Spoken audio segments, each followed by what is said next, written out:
대선까지 이제 남은 기간은 11일 남았습니다. 각 당 후보들은 운명의 한 주를 앞두고 막판 반등을 노리며 총력전을 펼치고 있습니다.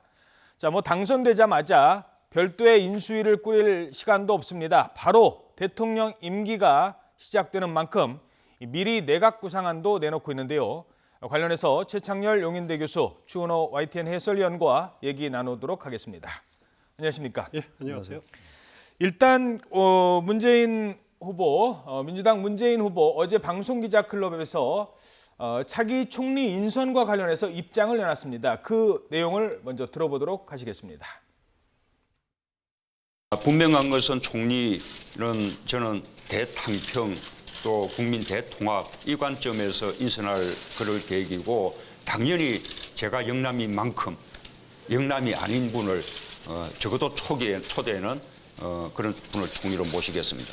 국민의당, 정의당 우리가 정책 연대를 통해서 힘을 함께할 수도 있고, 또 국민의당의 경우는 원래 뿌리가 같았던 만큼 저는 당연히 통합도 저는 열어놓고 이게 생각을 하고 있습니다. 네, 먼저 방금 전에 들어온 속보부터 전해드리겠습니다. 트럼프 미국 대통령이 한미 FTA와 관련해서 재협상하거나 종료해야 된다 이런 얘기를 했습니다. 또 한국의 사드와 관련된 비용 10억 달러, 우리 돈 1조 한 2천억 원 가까이 되는 돈을 한국이 내게 할 것이다 이렇게 얘기했습니다. 자, 한미 FTA가 끔찍하다 이런 표현을 하면서 재협상하거나 종료해야 된다라는 얘기를 했습니다. 이 얘기가 로이터 통신과 인터뷰하던 중에 이런 얘기를 했다고 합니다. 인터뷰 중에 나왔는데 이게 도널드 트럼프의 개인 의견인지 아니면 공화당 정부의 국방부와 상의가 된 내용인지는 아직 확인되지 않았습니다만 대통령의 발언인 만큼 상당한 무게감이 느껴집니다.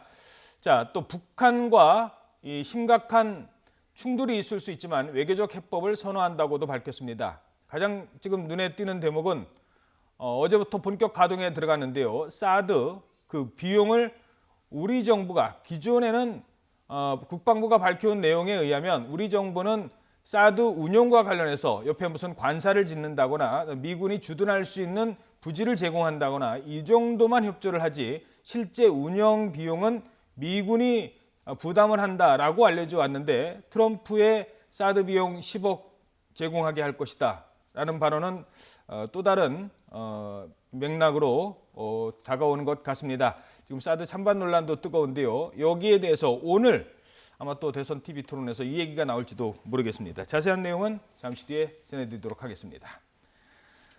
자, 일단 문재인 후보 어제 그 기자회견하면서 방송기자클럽 그 기자회견하면서 그 기자들의 질문에 비영남권 인사를 총리로 이렇게 모시겠다 이런 얘기를 했거든요. 예, 어제 이제 방송 기자 클럽 토론에 저도 이제 참석을 했습니다. 패널로 갖고 그 쭉 후보 5명 연이어서 참석을 했었는데, 어제 분명히 문재인 후보가 이제 총리 후보 염두에 두는 사람이 있느냐 이렇게 물어봤습니다. 그러니까 자신이 영남이기 때문에 비영남 후보, 그게 호남이다, 충청이다, 수도권이다라고 표현을 하지는 않았습니다만은 비영남 후보를 총리로 영입을 하겠다라는 의사를 밝혔고요. 그러면 언제 그 총리 그 후보를 언제 발표를 할 것이냐라는 거에 대해서는 명확하게 밝히지는 않았지만은 어제 들은 뉘앙스로는 대선 전에도 아마 발표할 수 있을 것 같이 그런 뉘앙스를 풍겼습니다. 예. 그 문제가 뭐냐면은 과연 그 국무총리 후보를 포함해서 예비 내각, 섀도우 캐비넷이라고 하지 않습니까? 예. 그것을 대선 전에 발표하는 것이 이게 공직선거법 위반이냐라의 문제가 걸릴 수가 있습니다. 왜 그런 거죠? 우리 공직선거법에 보면은 후보자들에게 그 후보자가 이제 제3자에게 예. 기기를 제공하거나 아하. 아니면 약속하면은 그건 이제 매수행위에 해당된다라고 해서 상당히 중한 벌칙 조항이 있는데, 내가 당선이 되면 너한테 무슨 자리 줄게. 총리 주겠다, 장관 주겠다라고 하는 것 자체를 불법인데. 예, 그런데 그렇지만은 이것은 이제 그걸 대가로 하는 것이 아니라 예. 어떻게 보면은 차기 정부 운영에 대한 구상을 발표하는 거기 때문에 이번에 중앙선거관리위원회에서 대선 전에라도 예비 내각을 발표하는 것은 이것은 선거법 위반으로 볼 수 없다라고 이렇게 그 유권 의석을 각종 질의에 대해서 밝힌 바가 있습니다. 예. 그렇기 때문에 뭐 비단 문재인 후보뿐만 아니라 각 캠프에서 이제 선거일이 가까워질수록 예비 내각들 당면한 이제 국무총리 후보자들은 예. 구체적으로 밝힐 것으로 예상이 됩니다. 말씀하십시오. 제가 생각하기에는 그거는 바람직한 일이라고 생각합니다. 이유가 뭐냐면 이번 선거가 되게 짧은 선거잖아요. 예. 그리고 지금 장관을 빨리 정해야 돼요. 인수위도 없어요. 그러나 이 섀도우 캐비넷을 발표하는 건 부담이 있을 겁니다 아마. 그러나 총리 후보자는 발표해야 되는 이유가 예. 일단 누구와 함께 이 국정개혁을 해 나갈 것인가, 누구와 협치를 할 것인가는 굉장히 중요한 거죠. 어느 예. 때보다도 협치와 연대와 연정이 화두로 떠오르는 선거이기 때문에 또 하나 문제는 지금 황교안 권한대행이 일단 총리가 될 거 아니겠어요? 예. 당선이 누군가 되면은. 그렇죠. 그럼 총리가 장관 제청에 들어와야 되는 그런 일이 발생하거든요. 그러니까 이제 총리 후보자를 내정을 하면은 그 총리 후보자를 바로 국회 임명동의 절차에 들어갈 수가 있죠. 그럼 예. 최소한도 이 공백을 줄 수가 있다는 의미에서 의미가 있고 또 하나 문제가 일단 제가 아까 말씀드린 바와 같이 지금 보수, 진보, 중도 이렇게 같이 아우러져 있는데 어떠한 그 스탠스의 이념적 스펙트럼을 가진 사람과 국정 운영하느냐를 유권자에게 보여줌으로써 이 뭐 정부통령제는 아니라 하더라도요 미국의 예. 러닝메이트처럼 그러한 정치적 효과가 있다고 보기 때문에 안 후보도 그렇고 문 후보도 그렇고 적어도 이번만은 달리 예. 다른 선거와는 달리 총리 후보자를 내정하는 것이 저는 선거에 바람직하다고 봅니다. 그동안은 그 국무총리 후보자를 이렇게 발표하면은 그 자칫 후보들이 좀 오해를 받을 소지가 있습니다. 그렇죠. 대통령 다 된 것처럼 행동한다라고 하는 그런 비판 걱정했을 거고요. 또 만약에 누구를 이렇게 내정했다라고 하면은 거기에 또 반대되는 사람들이 지지대열에서 이탈할 가능성이 있지 않습니까? 그렇죠. 그런 현실적인 문제들을 감안을 해서 발표를 늦추고 또 이제 심사숙고하는 모습 보였는데 이제는 선거전 막판이기 때문에 예. 말씀하신 대로 누구랑 같이 국정을 운영하겠다라는 청사진을 제시하는 것은 국민들에게 선택의 질을 높이는 그런 그 긍정적인 효과가 있다라는 생각이 듭니다. 그렇죠. 사실 인수위를 거쳤던 이명박 정부도 몇 명 장관을 다 확보하지 못해서 첫날은 그냥 전임 장관들과 그러니까 전 정부 장관들과 같이 업무를 해야 되는 상황도 있었습니다. 그러다가 나중에 이제 뭐 그 내각을 구성을 했죠. 적어도 총리만큼은 장관 추천권이 있기 때문에 그렇죠. 적어도 총리만큼은 장관 대통령과 임기를 비슷하게 같이 미리 시작을 해야 된다라는 그런 말씀인 것 같습니다. 자, 그리고 또 하나가 문재인 후보가 어제 그 내건 약속 중에 하나가요. 바로 국민 대통합이었습니다. 그러면서 국민의당과도 통합이 가능하다. 재통합이 한번 지금 갈라졌는데요. 다시 통합이 가능하다 이런 얘기를 했습니다. 자, 지금 말씀드린 내용인데요. 국민의당은 원래 뿌리가 같고 정의당과는 정책 연대도 가능하다. 국민의당과는 통합 가능성이 있다. 이런 얘기를 했습니다. 이러자 문재인 후보 얘기에 대해서 박지원 국민의당 대표가 이렇게 반발을 합니다. 아니 우리 보고 적폐 세력이라고 모욕하던 분이 통합을 얘기합니까? 우리가 무슨 친문 패권의 식민지로 보이십니까? 라고 강하게 반발을 했다고 합니다. 일단 통합을 지금 국민의당과의 통합도 가능하다라고 얘기한 배경은 무엇입니까? 일단 문재인 후보로서는 뿌리가 같다. 야당이 같이 힘을 합쳐서 과거 야당 세력들이 힘을 합쳐서 개혁을 추진해야 된다라는 그런 통 큰 모습을 보여주려고 어제 이런 발언들을 했을 겁니다. 물론 국민의당은 당장 이렇게 반발을 하고 있고 오늘 또 안철수 후보가 기자회견을 하면서 그 탄핵 반대 세력 그리고 개파 패권 세력하고는 같이 할 수 없다라는 입장을 분명히 했거든요. 예. 그러니까 어떻게 보면은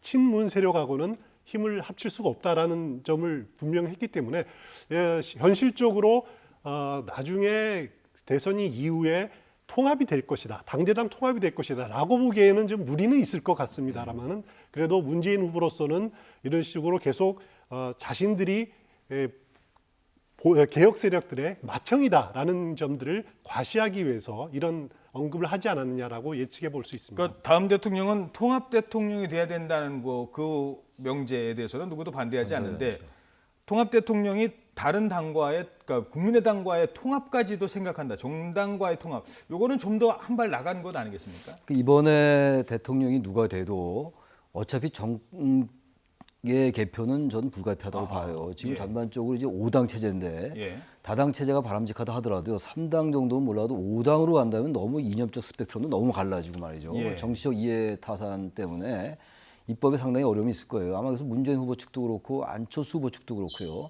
일정 부분 이 정당 체제 개편에 대한 그 청사진을 가지고 있다고 봅니다. 근데 지금 이제 박지원 대표가 굉장히 민감하게 반응을 한 거거든요. 친문, 패권, 식민주의냐 이런 말은 굉장히 그 수위가 높은 발언인데 예. 아마 이 지지율이 전체적으로 볼 때는 뭐 여론조사에 따라 다르긴 합니다만 예. 추세가 지금 문 후보와 안 후보의 지지율이 좀 벌어진 추세잖아요. 예. 그러다 보니까 지지율에서 지금 상당히 차이가 나는 안 후보 측에서는 굉장히 민감하게. 민감할 수밖에 없죠. 예. 그러니까 흡수 통합 같은 개념이 들기 때문에 예. 선거 국면에서 이 부분에 대해서 만약에 시인을 하고 긍정을 하게 된다면은 어떤 그 자신들의 열세를 인정하는 것이 될 수 있기 때문에 그렇게 이해될 수가 있죠. 인식될 수가 있기 때문에 예. 박 전 대표가 그런 부분을 차단한 발언이 아닌가 이렇게 보여집니다. 예, 알겠습니다. 자, 이러자 국민의당 안철수 후보 이에 대해서 문재인 후보와 계속해서 각을 세웠습니다. 지금 안 후보의 얘기, 여기에 대한 안 후보의 발언도 함께 들어보시겠습니다. 자기를 지지하지 않는 국민을 적폐 세력으로 내모는 사람들이 정권 잡으면 나라 어떻게 되겠습니까? 저를 지지하는 국민을 적폐라고 공격하던 문재인 후보가 이제 와서 통합을 말합니다. 선거용 통합 아닙니까, 여러분? 거짓말에 또 속으시겠습니까? 한 번 속으면 실수지만 두 번 속으면 바보입니다. 네, 안철수 후보가 저렇게 목소리를 높이는 게 바로 조금 아까 교수님이 얘기죠. 지적하신 것처럼 네. 지지율 진다고 이제 조금 앞서 가니까 이제 우리를 좀 표현이 좀 그렇습니다만 네. 만만하게 보는 네. 겁니까? 뭐 이런 얘기인 것 맞는데 같아요. 저는 안철수 후보의 저런 발언이 득표별로 도움이 안 될 것 같아요. 왜 제가 그 말씀드리냐면요. 그 조지 레이코프가 쓴 책이 있어요. 코끼리는 생각하지 마라는 책이 있거든요. 그렇죠. 제가 문득 그 생각이 나는데 예.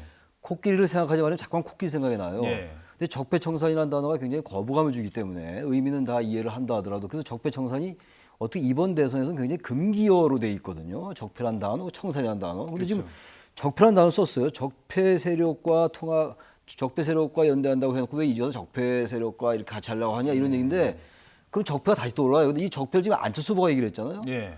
그럼 사실 적폐 청산의 이슈를 제기한 건 사실 문 후보였단 말이죠. 근데 문 후보는 지금 적폐라는 얘기 일체 안 하고 있어요. 아. 근데 지금 안 후보가 적폐 얘기를 하면은 의미는 충분히 이해를 하겠으나 예. 유권자들은 어떻게 인식되느냐 굉장히 중요해요. 그렇죠. 사실 일일이 따지지 않거든요. 예. 학문적인 토론회에서 그것을 서로 반박하는 게 아니란 말이죠. 근데 적폐 세력을 얘기하니까 다시 적폐 청산이 떠오르고 아 적폐 청산의 주인공은 역시 문 후보였구나. 라는 그 조지 레이코프의 코끼리 생각하지 마라고 그렇죠. 될 수도 있어요. 자꾸 그래서 공화당 예, 용도를 먹어도 결국은 공화당 공화당 생각한단 얘기를 말이죠. 하거든요. 그러니까 저는 문 후보가 앞으로도 시간이 많이 안 후보가 시간이 많이 있잖아요. 예. 아직 변수도 많이 있기 때문에 보다 좀 포지티브하게 갈 필요가 있어요. 이런 부분들을 결국 네거티브로 가는 거거든요. 예. 저 사람들은 우리를 자꾸 이렇게 코너로 몬다. 이렇게 얘기를 하는 거잖아요. 근데 그렇죠. 유권자들은 그럼 약하게 보여요. 전 그래서 저런 발언들은 안 후보의 입장은 충분히 이해할 수 있겠으나 전략적으로도요. 득표에 좀 다른 전략을 구사하는 게 어떤가라는 생각이 듭니다. 일단 볼 때. 자, 게다가 지금 이 얘기는 뭐냐면 호남 민심으로 봐서는 뭐 문재인 찍으나 안철수 찍으나 마찬가지네. 어차피 나중에 통합하면 똑같네. 그럼 문재인 찍어야지라는 걸 노렸다면 그렇습니다. 또 하나가 제가 너무 좀 쉽게 얘기해서 일부 뭐 지지하는 분들에게는 죄송합니다. 또 하나는 이제 대구 역시 지금 홍준표가 계속 뜨고 있네. 홍준표의 지금 지지율이 올라가고 있네. 여기도 지금 위기감을 느끼게 생겼어요. 어떻게 보십니까? 어제 그 발언이 지금 조금 전에 보신 발언이 대구에 가서 한 발언입니다. 예. 그러니까 대구에 가서는 영남 지역에 가서는 자신이 문재인 후보랑 맞서는 후보다라는 예. 점을 이렇게 명확하게 보수층 유권자들에게 이렇게 호소할 필요가 있었기 때문에 어제 저런 발언이 나왔다는 생각은 드는데요. 예. 하지만 이제 우리가 흔히 이제 안철수 후보의 딜레마라는 게 있습니다. 하나는 뭐냐면은 그 보수층들의 전략적 선택을 좀 받아야 된다라는 그런 측면이 있는가 하면 자신의 그 정당의 지지 기반인 호남 또 아니면 어떻게 보면 진보 중도층의 지지를 받기 위해서는 햇볕 정책을 적극적으로 이렇게 지지를 표명을 해야 되는 그런 딜레마를 안고 있는데 지금까지 안철수 후보가 그 딜레마 속에서 제대로 이렇게 현명하게 왔다 갔다 하지 못한 것 같아요. 예. 제가 보기에는 초기 전략에 좀 실수를 하지 않았느냐. TV 토론 같은 데서도 햇볕 정책을 적극적으로 옹호해야 되는데 그것도 하지 못했고 그런 지금 오류를 범한 측면이 있는데 예, 말씀하십시오. 그래서 지금 이제 대구 지역을 가서는 전략적 선택을 유도하기 위해서 계속 이렇게 안철수 문재인 후보에 대한 강한 반대 발언 이렇게 내세울 수밖에 없는 그런 측면도 있었다고 봅니다. 그게 바로 교수님, 그게 바로 중도의 딜레마 아닐까요? 그러니까 선거 초기에는 중도의 얘기가 좀 합리적으로 들리는데 이게 계속 선거를 앞두고 계속 달려가다 보니까 한쪽은 진보 색채 뚜렷하고 한쪽은 보수 색채 뚜렷하니까 결국 지지자들은 그쪽으로 쭉 빨려 들어갈 뿐이지 중도는 이쪽도 나가고 저쪽도 나가는 그런 딜레마일 것 그러니까 이제 같습니다. 우리 추 의원께서 설명을 잘 해주셨는데 지금 앵커께서도 그렇고 보수와 진보를 양쪽 다 아우를 수밖에 없는 입장이에요. 지금 안철수 후보는 사실 예. 뿌리는 어떻게 보면은 저기 민주당하고 같은데 맞잖아요. 그런데 중도 유권자들의 표심을 많이 끌었고 사실 이 안철수 후보가 양강이 됐던 것은 보수표 유입으로 가능했던 부분이거든요. 보수표는 어쨌든 간에 뭐 단순화의 위험은 있겠습니다만 문재인 후보의 당선에 대한 막연한 기피증 같은 게 좀 있잖아요. 지금. 예. 그 문 후보의 당선을 차단하기 위해서 일단 안 후보를 지지하겠다는 이른바 전략적 선택 같은 거였는데 홍준표 후보가 의외로 치고 올라오고 홍준표 후보가 확실하게 그 보수의 색깔을 계속 얘기하고 있는 거 아니에요. 예. 좌파 우파 이제 갈라놓으면서 그러다 보니까 이제 안 후보의 그 지지했던 보수표가 자꾸 저쪽으로 가는 거예요. 이탈하는 거란 말이죠. 예. 게다가 이제 안 후보의 당선 가능성이 상대적으로 좀 떨어지다 보니까 이 영남 지역이라든지 보수 표심의 전략적 선택이 별로 의미가 없는 게 아니냐. 하다 보니까 홍준표 후보를 지지하게 되고 홍준표 후보를 지지하는 표가 나가다 보니까 안 후보의 지지율이 떨어지는 거다. 예. 다시 말해서 안 후보는 지금이라도요 자신의 생각을 그냥 정확하게 얘기하면 돼요. 너무 보수, 중도, 진보를 의식한 순간 이 속된 말해서 스텝이 꼬입니다. 예. 자기의 생각을 정확하게 얘기하고 거기서 유연하게 보수와 진보를 아우른다는 걸로 가면 중도의 그 시너지가 생기는데 그렇지 않고 너무 보수 표심 의식하고 진보 의식하고 호남 의식하다 보면은 양쪽 다 잃는 이런 딜레마가 있다라는 겁니다. 오늘 뭐 일간지에 나온 얘기인데 이 얘기를 그럼 지금 하도록 하죠. 그러니까 홍준표 그다음에 유승민, 안철수 이 세 사람은 제로섬 게임을 한다. 무슨 네, 얘기냐면 지지율이 문재인 오를 때는 심상 정도 오르는데 이쪽에서는 한쪽이 오르면 한쪽은 빠질 수밖에 없는 그런 제로섬 게임을 하고 있다 이런 지적이 나오고 있거든요. 한마디로 시소를 생각하시면 됩니다. 예. 시소 한쪽이 오르면 한쪽이 내려가고 하는 것이 특히 그 홍준표, 안철수 후보의 지지율이다라고 생각하시면 되는데 예. 그 근본은 또 이제 보수층 유권자들 그리고 어떻게 보면 50대층의 그 캐스팅 보터들이 때로는 안철수로 갔다가 때로는 홍준표로 갔다가 이 전략적 선택을 한다. 거기서 나타나는 현상이라고 보면 되는데요. 저는 이렇게 봅니다. 과연 우리의 그 샤이 보수라든가 보수층이 얼마 되느냐라는 분석을 해볼 필요가 있는데 지난번 박근혜 전 대통령 탄핵 국면 당시에 탄핵에 반대하는 여론이 한 20% 됐습니다. 예. 그리고 구속에 반대하는 여론이 25에서 30% 정도 됐거든요. 그러면은 만약 그 탄핵에 반대했던 20%가 적극적인 보수층이라고 그런다면은 예. 한 25에서 30%는 샤이 보수층까지 포함되어 있다라고 저는 보는데 그런 의미에서 보면은 홍준표 후보의 지지율이 조금 더 올라갈 가능성은 있습니다. 예, 알겠습니다. 자, 그럼 여기서 홍준표 얘기 들어보도록 하죠. 자유한국당 홍준표 후보 계속해서 보수표 결집에 주력을 하고 있습니다. 이미 뭐 자체 분석이긴 합니다만 안철수 후보를 우리가 이긴다 이런 주장도 하고 있어요. 얘기 한번 들어보시죠. 대구 경북에서 거쳐서 올라오는데 이제 우리 지지율이 박근혜 대통령 지난번 선거에 한 70% 정도 복원이 됐습니다. 안철수 후보는 홍준표 페이스메이커입니다. 그래서 이번 주가 아니라 우리 자체 분석으로서는 오늘 이미 넘어섰습니다. 네, 뭐 넘어섰는지 여부는 뭐 확인되지 않고 있습니다만 어찌됐든 홍준표 후보의 상승세가 눈에 보인다는 거는 그건 확실한 것 같아요. 홍준표 후보가 며칠 전에 한 얘기가 자신은 그 토론회 때 한 얘기예요. 자신은 박정희 전 대통령 존경한다 이렇게 얘기했어요. 다들 예. 뭐 세종대왕 얘기하고 그랬었는데 확실하게 이제 그 보수 표심을 의식한 거죠. 그리고 이제 기업에 있어서도 모든 것들이 좀 이 보수 쪽으로 확실하게 이제 스탠스를 잡고 있단 말이죠. 예. 그러니까 이런 부분들이 부단하게 얘기를 하면서 이 보수층 유권자들에게 상당히 설득력 있게 다가온다고 보여집니다. 그러니까 아까 말씀하신 것처럼 예. 안 후보와 홍 후보와의 관계는 사실은 상관관계가 분명히 있어요.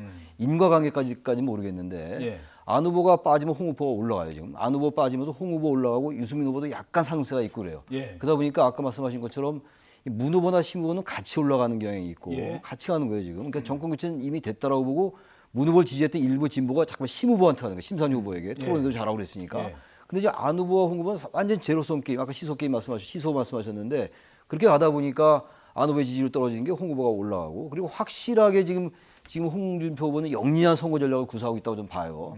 확실하게 용어를 구사하고 헷갈리게 하질 않아요. 예. 확실하게 보수표를 끌기 때문에 또 상대적으로 안 후보의 지지율이 자꾸 떨어지고 하다 보니까 보수표들이 문 후보의 당선을 막기 위해서 안 후보를 지지해 오던 유권자들도 예. 어차피 안 후보가 좀 어려워지는 거 아닌가 여론조사상으로 볼 때 그러다 보니까 홍준표로 가는 경향이 있다는 겁니다. 그것이 여론조사상에 확실하게 나타나는 것 같아요. 아, 그렇군요. 자, 그런 가운데 지금 단일화 논의를 놓고 계속 얘기하고 있고 당에서는 후보 사퇴 얘기를 하고 있는 유승민 후보가 다시 한번 단일화 없다. 이런 분명한 입장을 밝혔습니다. 유승민 후보 얘기도 잠깐 들어보도록 하시죠. 저는 뜻을 분명히 정했고요. 저는 5월 9일 날 제 이름 그대로 투표용지 있을 거고 저 찍으면 4번 찍으면 4번 됩니다. 예. 전혀 입장 변화 없습니다. 예.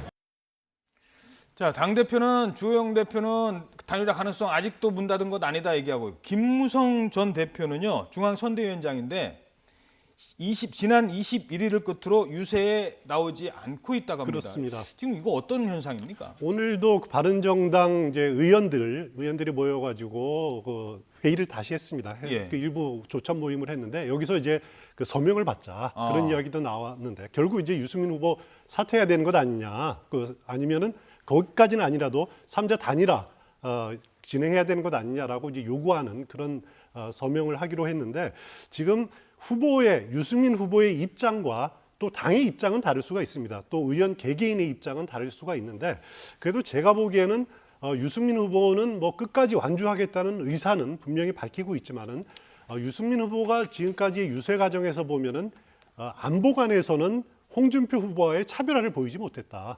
그리고 그렇지만 뭐 중부담 중복지 않은 경제 부분에 대해서는 나름대로 소신 있게 밝혔지만은 그런 부분들이 유권자들에게 설득력 있게 다가가지는 못했다. 오히려 증세 문제를 너무 강조하다 보니까 복지 부분을 좀 약간 좀 미약하게 다룬 것 아니냐. 예. 그래서 보수의 미래라고 하지만은 그 부분에 대해서는 어느 정도 유권자들이 판단을 내린 것 아니냐. 그래서 유승민 후보가 마지막까지 완주할지 여부에 대해서는 아직까지는 자신 있게 말하기에는 좀 부족한 측면이 있습니다. 알겠습니다.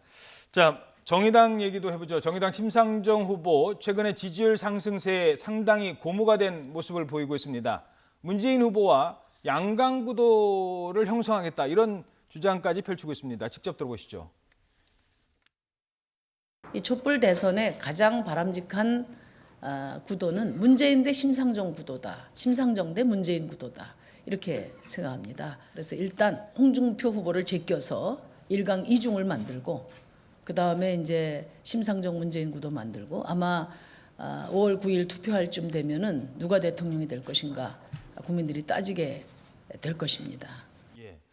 뭐 당선 여부를 떠나서요. 물론 심상정 후보가 지금 뭐 당선될 가능성도 있죠. 근데 당선 여부를 떠나서 지금 이번 대선의 또 다른 관전 포인트는 과연 심상정 후보가 몇 %까지 얻을까 이것도 아니겠습니까? 두 자리 득표를 하느냐가 굉장히 관건인 것 같고요. 예.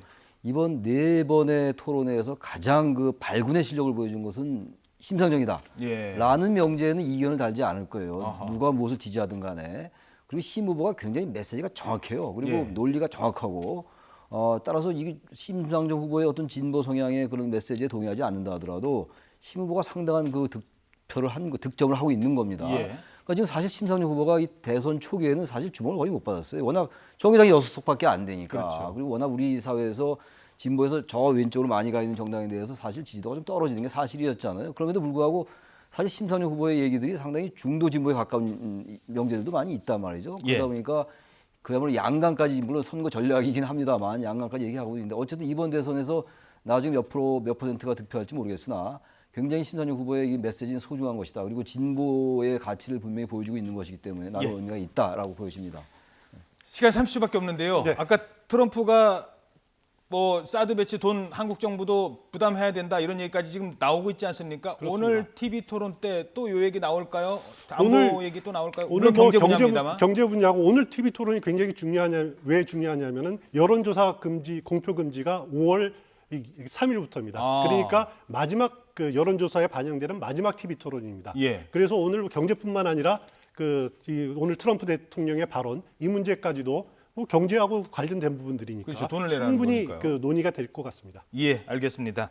자, 대선 막판 변수 사드가 또 한 번 변수가 될 수 있을지 오늘 밤 TV 토론에서 확인해 보시기 바랍니다. 지금까지 최창렬 용인대 교수, 추은호 해설위원이었습니다. 두 분 고맙습니다.